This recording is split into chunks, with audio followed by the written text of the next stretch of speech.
Hello, everybody, and welcome to the podcast Good Body, Good Brain. We have a fantastic guest today from down under. She's here all the way from Australia, and I am going to introduce her. She has many titles, many titles, from going back to being a life coach to now having her own publishing company, and she's going to tell us how that sort of came to be and how she helps women on their journey of learning their own sense of self and their own self power. So here she is, Krystal Hille. Or do you say Hille? Thank you for having me. Okay, beautiful. Welcome. Thanks for being here. I know you're like early in the morning, so good morning. Yes, good afternoon to you. Good morning from me. Winter and summer, we're all on polar opposites, and that's what's beautiful, right? Mm-hmm. I just turned the AC down. You just turned the heat down. That's right. Yeah, we've got it all. It's all part of the oneness. Mm-hmm. It's the yin and yang. It's everything kind of flowing all together, how it goes back and forth. And that's one of the wonderful things about nature. I love watching the seasons. So you used to be a life coach and still are in many aspects. And having a book, first of all, touches certain parts of yourself as you're putting it together, depending on whether it's autobiographical or whether you're doing a nonfiction sort of how-to book. How do you navigate that with women? What do you ask them when they first come to visit with you? So yeah, you're absolutely right. I like how you're sharing that I'm still kind of life coaching in many respects, because as a life coach, you ask questions and you seek to understand the patterns of the story that is, so that we can create the story that wants to become. And so with the publishing, often the women come to me having so many ideas, like they have at least 5 books that they could write. And then it's about asking the questions about, okay, which one makes most sense, sort of from the logical perspective for their business, to create that calling card, to give them the expertise. Mm-hmm. And then also, what lights them up the most? What does their soul want to express? What are they passionate about? Because there's no point writing a book that you think you should write in order to be professionally perceived as an authority in your field, because that will come across. I know I actually started a book where I think, I should write this. And then I got stopped. I was like, there's something missing. There's a puzzle piece missing that I haven't quite found yet. And that was that uniqueness. And we spoke about it briefly before we got on air. What is it that makes us unique? Because there are so many life coaches out there. There are so many publishers out there. There's so many business coaches out there. So it's really what I help my clients, the publishing clients, the aspiring authors, what I help them is to really identify their uniqueness. And we start with a powerful exercise all the time, which is called From Voids to Values. And I'm borrowing this concept from Dr. John Demartini, who says that our voids create our values. That which we perceive as absent in our life is that which we strive for. And, you can think about your own life. Why do you do what you do? What is the driving force behind it that comes out of your story, that comes out of your life experience? And so I help them understand that. And from that bedrock, from that foundation of what that is, like for me, it's from disempowerment to empowerment. And so that has become my journey throughout my life, and reclaiming my power, reclaiming trust in myself and trust in the world based on something that happened. And so I to help my clients find that for them. And from that unique perspective, we can then write the book, and that helps the reader to really understand them. When they understand themselves and understand that connection and can write about it, it just makes so much sense. Now I know why you do what you do, and that's what I want the reader to feel when they read their books. And the flow, it sort of is the difference between having to and shooting yourself like, I should do this, to being pulled by that inspirational spring of wealth of information that lives in here, and it just pulls us right into where we need to go. Yeah. So tell me a little bit about how you came up with the term purposepreneurs. So the purpose, I love working with women and some men who feel they are living out their purpose. This is that value. They're living from that sense of value that they are striving for themselves, and they feel, okay, this is something that the world needs. I need to be more in my power, and I see that in the world. I see that the world, we need to come more into our power. And so there's many people, it might be connection, it might be love, it might be, those come up right now: connection, love, overcoming grief. This is the purpose of somebody. And so if people have a purpose, if entrepreneurs have a purpose that they're striving for in their business, that's who I want to surround myself with, and that's who I want to work with, because that's what's helping us to elevate the consciousness on the planet at this time. Yes, the big why. Why? Why do you want to have a business just to make money? Why? What are you going to do with it? What's your impact? What's your legacy? How is it going to help your family, your children? How is it going to affect somebody who's never met you, who lives halfway across the world? Yes. And it does. I get messages from, I work with people from all over the world, and I had a French client, and she messaged me and she said, "Oh my God, reading Beyond Certainty, the book it's actually behind me here, the blue one, helped me answer a question that I had in my life at this moment." So we never know how we're going to impact someone who's reading the book, picking it up randomly, happening to read a chapter that they need to read. And that's the magic. And that's what I love. It's like we're sprinkling these sparks of hope and inspiration into the world. And the wonderful thing about books, whether it's digital or not, is it lives on. It's there. It stays on. It's sort of like YouTube is forever. Unless they take your stuff down, of course, but yes. Yes, they can, but they better not. Yes. What do you think was the, people get huge ahas as you're taking them through their process. It's not like, oh, I never thought of that before. It's like, oh my God, it was sitting right there in front of me and I didn't see it.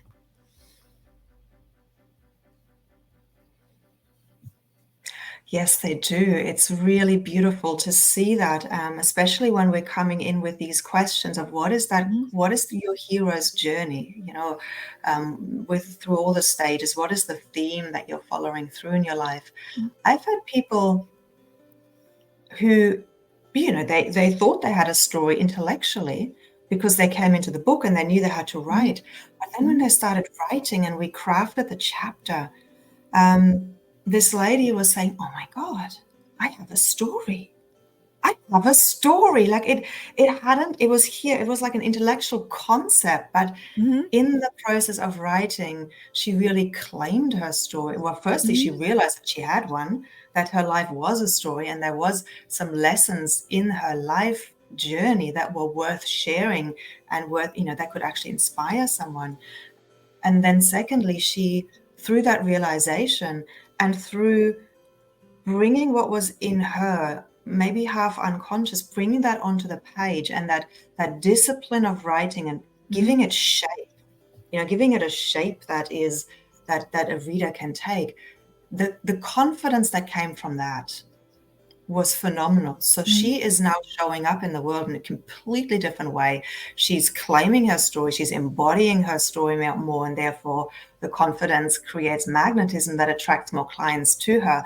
And so I love that the personal development aspect of writing a book, because it creates, this personal transformation actually creates professional expansion. They're interlinked. When we're entrepreneurs, the personal interlinked, goes hand in hand with the professional results. Yes, and especially when you do like a speaking journey, like you're speaking live to people and you tell them a particular story, and they get like goosebumps or cold chills. Or when I lived in Hawaii, we called it chicken skin. We get chicken skin, but and it's like very very visual when you think about how chickens look. But anyway, we would get that, and that like it was sort of like, ooh, that's juicy. We love that. Yes. And you know, the other thing that sometimes happens, I love working with women who are in business for 1 to 3 years and maybe are not even that clear on their message, especially in the multi-author books where they're writing one chapter. The clarity that they get, because they come with so many themes. I could write about this, I could write about this, I could write about connection, I could write about authenticity, I could write about, and they come up with all these things. And I was like, okay, hang on here. There's no through line. We're going from this, we're jumping all over the place.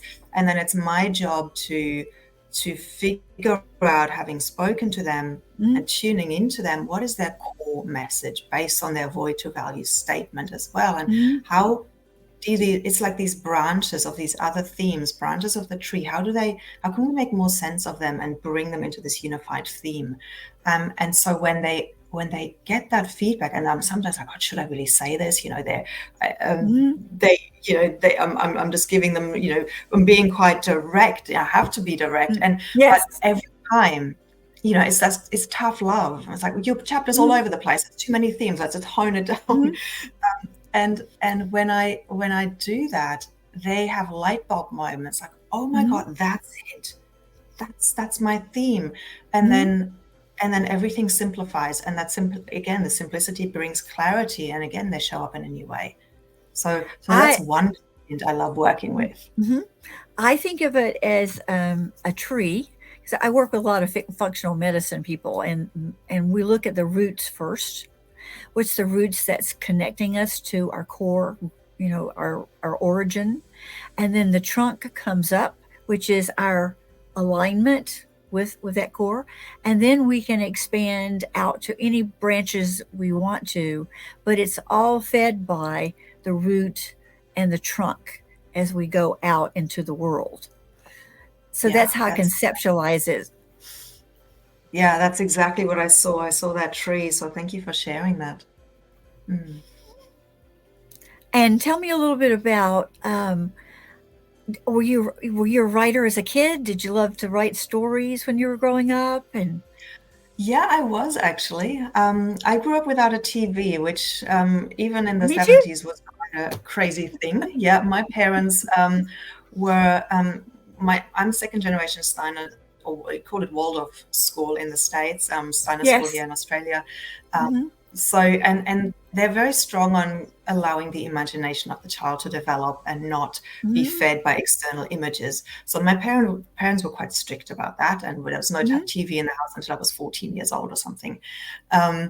And so, yes, I was an avid reader. I read and read and read. And I also did write stories. I still have one when I was 9 years old, and I wrote about the seasons and the trees and the birds. It was like it's a really cute story.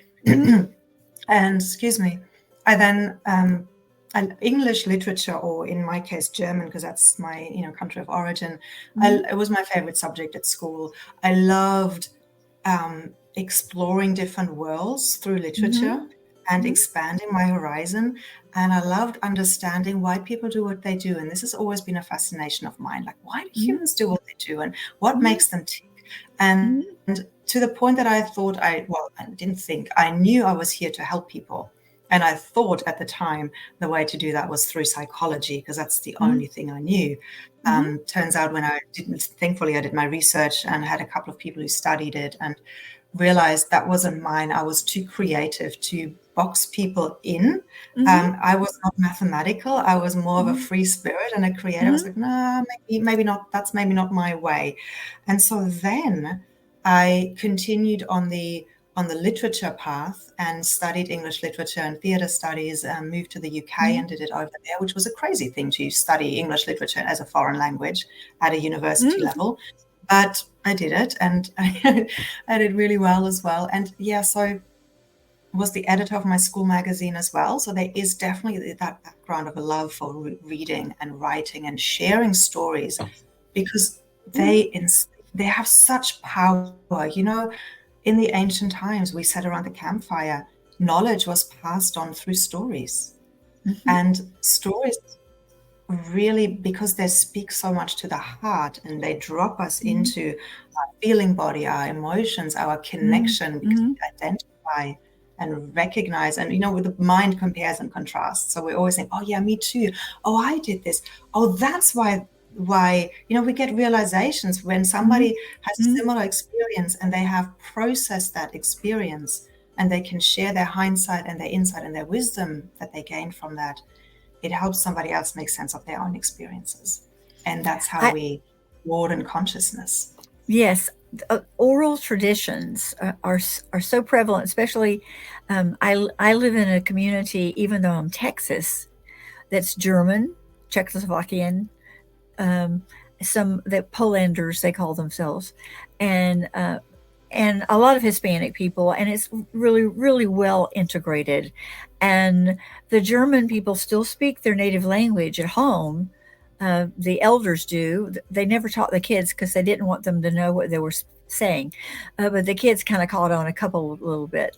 So it's a wonderful legacy of talking about how they became like third and fourth generation in here. And their ancestors came with a giant trunk of their clothes and a piece of paper from the Mexican government saying, you have 300 acres, go do something with it and keep the Indians off of it. That was their mission. We want to push the Apaches back because they're running down into Mexico. Hundreds and hundreds were on that ship, and they met and they married. Sometimes they didn't speak their same language. Like a lot of Czechoslovakian women married German men, and it made a wonderful, wonderful, solid, marriage. They each brought some things to the marriage that were just so unique and perfect. And I think when we share these stories about all these things that have happened in the past, and we're connected to who we are now, it just gives us such a richness. We're not just a cardboard cutout. We're fully 3D to other people. And that's the wonderful thing of story. And we've had a resurgence of story. Using stories to sell things now, using stories to connect with your team, with your people who want to get to know you. And so people are teaching how to tell stories right now, which I think is so funny, but lovely in a way that we've forgotten and now we remember it again. It's so true. It's so true. And stories really, they create that know, like, and trust factor, if we want to put it into, business terms. When we understand who somebody is and what drives their motivation, suddenly we can trust them. Yeah. Yes, I like that quote. I write to discover what I know. Yes. I posted that on my Facebook the other day, or LinkedIn as well the other day. It's so true, isn't it? I write to discover what I know. And that's what I was sharing about one of my clients who suddenly realized she had a story. It's like, we create realizations. Other clients sometimes realize that there's still shame. Oh, I didn't realize that thing with my dad that happened is still actually impacting me. And then they bring it to the surface, and then it can be healed and released. Especially with relationships, their current relationships with their significant other or males. It's if that unhealed piece just pops out. But sometimes you don't realize that's where it's coming from. Or you do, and you thought you healed it, and then you write and you still get emotional about it, and then, there's another layer, and then we can look at it. Yes. And so that's the beauty of being able to see someone, like even if it's on Zoom or whatever, and we start talking about a thing about their past that they bring up or something, and then they start to get a little teary-eyed and weepy, and the emotion just kind of bubbles up. And when that happens, we know that's the spotlight. That's the spotlight that we have to shine on that particular aspect. So the next time or the next time or the next time when they speak about it, they can do it from a place of like their own neutrality or power, and it doesn't have the same sort of impact that it did when they kept bringing it up. It's sort of like when we speak to a live audience and we talk about something that's happened to us that had been untoward or something didn't work out well, and we talk about where we're on the top and then we fell, like the hero's journey, and then we came back. When we come back, we have to be in our power to come back. We don't want to leave the audience down there in the valleys, emotional and feeling awful. We want to come with us to our journey so it feels helpful and empowering to them. That's exactly right. And it's really an interesting topic that often comes up, of how deep to go into the pain and how much Mm-hmm. detail to share, because Mm-hmm. of what it may evoke in the Mm-hmm. reader. Mm-hmm. Because some people may still be triggered by if there's been domestic violence or sexual Mm-hmm. abuse, and these themes, like how deep do we go into it? And I remember Les Brown saying that you touch on it, but you leave a lot of it to the reader's Mm-hmm. imagination, the audience's imagination. Mm-hmm. You connect with it emotionally enough to create, to be in it without being taken over by it, right? This is that Yes, yes. we don't just talk about it from our logic. We actually Mm-hmm. we relive it to a degree, but from that healed place.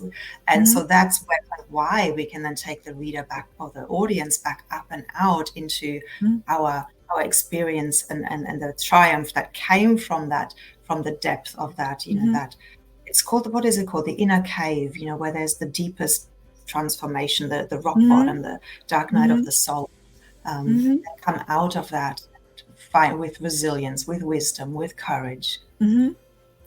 And I love the way he talks about his childhood and his brother and all the things that happened to him growing up, and how he discovered, actually, someone said to him, "You should be speaking," and he went, "Oh, no, I know nobody would want to listen to me. Who would want to listen to me?" And here he Yes, is. that's right. He's an icon. Exactly. Mm-hmm. Yes. And the reason why I feel he's an icon is because he has that emotional connection. He always has the spark in his eye. He always Mm-hmm. taps into Mm-hmm. his passion. He Mm-hmm. always it's the passion, his that he created out of the Mm-hmm. hardship that he's gone through. So that's what he taps into. And yes, he talks about a little bit about where he comes from, but he Mm-hmm. does it from the hindsight with the humor. And I think that's really powerful. And for a writer, like if I was to give a writing tip, Mm-hmm. one of the things that's really important is to tap into the emotions when you write. If you're writing just from your head, you might as well write a scientific paper talking Mm-hmm. about maths. Mm-hmm. It's not, when we're writing about our story, it's about important to tap into the emotions. And I actually created four author archetypes, one being the watery mystic, which is all about the emotions. And this watery mystic, if that is you, you would be writing and you would be crying as you're writing, and you would go off like a river, going off tangent and flowing and meandering around.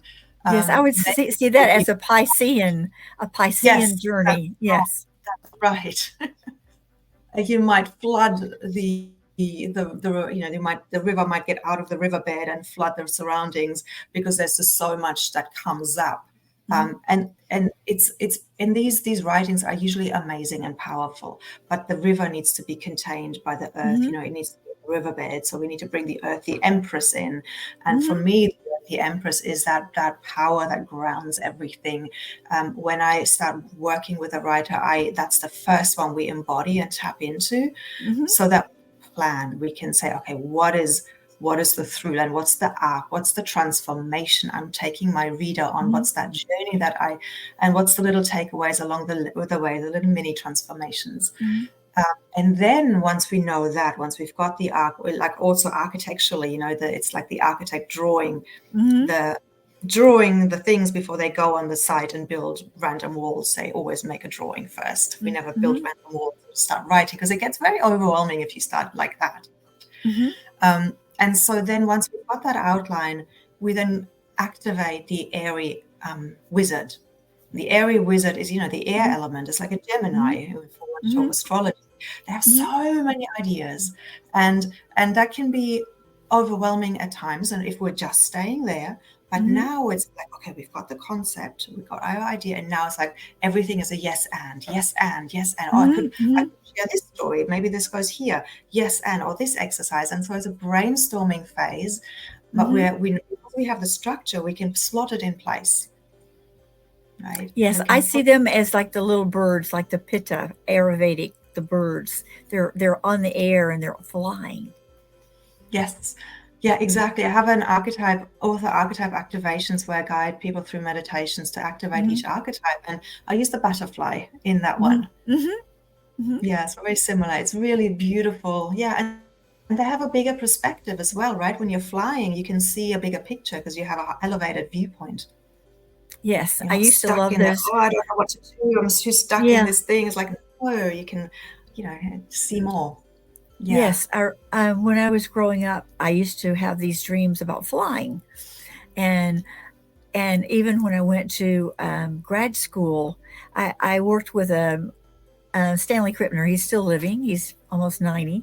He is probably the leading authority living on dream work. Not just from a development standpoint, from just like being a human being. If you don't dream or you don't remember your dreams, you're missing a piece of yourself, because our dreams tell us so many things. I was we had a dream table every morning when we were at a retreat for the graduate students, and we would share our dreams, and then we'd do interpretations for each other. And I had a dream where I was trying to get to the airport, and I was struggling, and I was in this wonderful new bright red car, which I didn't own then. And then all of a sudden there was a button in the car that I pressed, and it actually sort of leaped up over the other cars and started flying down the highway in the air, and I got to the airport on time. And so we had just the biggest amount of fun taking that whole dream apart, because his theory was every part of the dream is you. Whether you're the tiger or the car or the destination, it's all you. And when you look at that from the standpoint, it's all you, you can really embody all of that within whatever you're going to bring to the world. I like that. Yes. Yes. So suppose somebody... Oh, go ahead. The last one is... To finish the 4 archetypes, the last one is the fire. And that's a very quick one. It's like, if we look at Les Brown, he embodies it. It's the charisma. It's the spark. It's the fiery, let's bring this to life. Let's share a good story, Yeah, that's Lisa Nichols. Yes. She's amazing at that as well. Yes. She has codified her craft, which is incredibly amazing. She's figured out what she does and has actually created it so she can teach other people how to do it. That to me is like the embodiment of mastery, when you can get to that level. Absolutely, because you can have an unconscious competence, but how do you do what you do is it? Yeah, absolutely. I agree. Now, somebody maybe is watching this and they're thinking to themselves, oh, heck, I've got a book. I've got several books in me. And what do I do? How can I get these books to come out? Like, how would they go about working with you?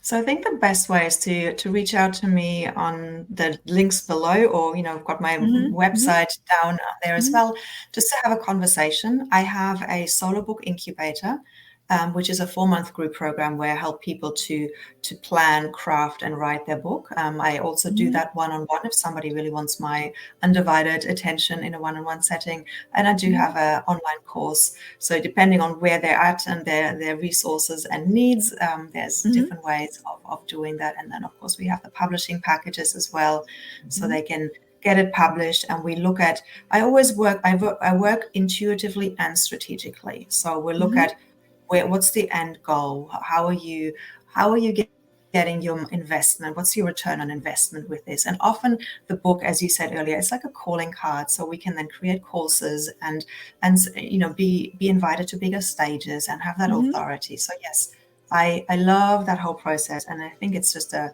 reach out, have a conversation and see if there's alignment. Yes. And I think the one-to-one with you would be like, I would call that the accelerator. Oh, yes. Yes, because you would move really fast. You would just go really fast. And the beautiful thing with having been a life coach and having those skills as well is like I can help people overcome their writer's block. All the fears that come up, who am I to write this book? And it comes up a lot, even with people who have committed. It's like, is it going to be good enough? Like all these fears that are so normal. And the other day somebody was saying to me, we were writing this book, she said, Krystal, is it normal to think that your entire chapter is just crap? And I was like, yeah, that's normal. And then she read it again 2 weeks later and she had some amazing feedback on it. And she said, oh, wow, that's actually really good. So it's incredible how the mind takes us on a roller coaster of emotions and how the book really helps us. Like this lady in particular said, writing this chapter has been the best person development I've done by far. It's been an accelerator, as you were just saying. And the brain wants to keep us, being the nerdy person I am, the brain wants to keep us safe. And putting these things out into the big world becomes a little scary for people. Oh my gosh, I don't want them to know about that about me. I don't want to share that on a big stage. Holy cow. But then when you see the reaction, because you are destined to create that impact, because there's someone out there waiting to hear that story. There's someone waiting to hear you speak that story that will change their lives forever. You don't know who it is. You don't know when it's going to happen, but it happens often. So by not doing it, you're depriving people of their destiny, which is you pointing them. Yeah, it's so true, because that thought is just gone. You're living your story and you're living your life in a unique way, and there's only one of you. So the way you perceive a certain theme that's universal and how you're experiencing it is so unique. And your perspective and your learnings and your wisdom and the way you can communicate that is so unique that, as you said, you're depriving somebody. If you don't share that and they need to hear it exactly your way, then you're depriving that person of their awakening. So I think when we do have these whispers, they're not just imaginations of our ego to say, when we have this, you should write a book, you have something important to say, you're meant to be on a stage. I always say, trust it, believe that little whisper of a voice, because it is your soul calling you into who you are, into your greatness. And with the help that will shape that, because I say to my clients, I will not let you write something that will be over exposing you or making you feel vulnerable. So with that help, these fears can be put aside and be dissolved. Yes, I call them angel whispers. It's sort of like they come like this, but the ground has to be fertile. Can we open up enough first for the ground to be fertile enough for those little seeds to be planted and take root turn into the tree, like all the energy of the acorn. Amazing. Turns into a big giant oak tree. And that's when internal guidance system, not GPS, IPS, or internal guidance system, when that's activated and you can allow it to give you the information, because we've all got it. We don't really need somebody outside of ourselves. We're asked people all the time, what do you think? What should we do? Blah, blah, blah. Don't do that. Ask yourself, your inner self, your inner guidance system. And it's true, 100%. You might not like what it says sometimes, because you might have to give something up that you may hold dear, but it's not serving you anymore. You might have to say goodbye to a person or a location or a group of people, but then the next part of it is so wonderful because you listened. Because if you don't listen, other things start to happen, right? Yeah, the whispers become slaps across the face, right? And Right, right. don't Yeah. want to, and it brings you into drama and into Uh-huh. hardship. We just don't Mm-hmm. want that. So listen. Yeah, I 100% agree. And if you need Mm-hmm. to, I think journaling is actually a great way to Yes. listen, find answers. Actually sitting Mm-hmm. down. Sometimes I say sit down with a timer, set it for 20 minutes, and write without stopping. That's what Yes. we tap into, our internal Mm-hmm. wisdom, because the mind can't get in the way, because we will just keep writing and we'll keep ignoring it. Mm-hmm. Yes, yes. And we're not going to stop long enough for it to make a critical announcement. Oh, no, no, no, no. We're going to just keep on going. And when we get to the end, I like to not even read it at the moment. I like to just close it and then walk away, and then come back a little bit later and open it up and read it. And sometimes I go, oh, heck, I wrote the same thing over and over and over. What? I guess I better take a little look at that. That's right. Well, here we are. You're getting ready to move into a new location. Is it a total new home? It is a total new home. It is just a couple of suburbs away, but yeah, it was Mm-hmm. exactly that, that whisper to it's time, Yes. taking action. Yes. And I so appreciate you coming here in the midst. Moving can be like, whoa, in the midst of doing that and sharing such wonderful, wonderful. And I know everyone who's listened to this will say, I didn't realize writing was so ethereal, so spiritual, so deep. I just thought that I just started a book and I just put words on the page, but it's way more than that. It's a journey. You're actually making a baby. You're making a baby, and it's your baby. Yeah, and it is an exciting journey. It's going through, and it goes through all the ups and downs. And if you want to accelerate your business and your life, write a book. Yes, yes. So I am going to say, write a book. If you've got one, some whispers running about, please, please contact Catherine, please, because you will be so pleased that you did it, and it'll be so much fun. Thank you so much. Any very last thing to say? Just believe in yourself. There's nobody who can give you permission but you, so don't wait for external permission. It will potentially never come. Listen to yourself. Yes. Thank you so much. And I can't wait for people to listen to this podcast. This has been Good Body, Good Brain. Thank you so much.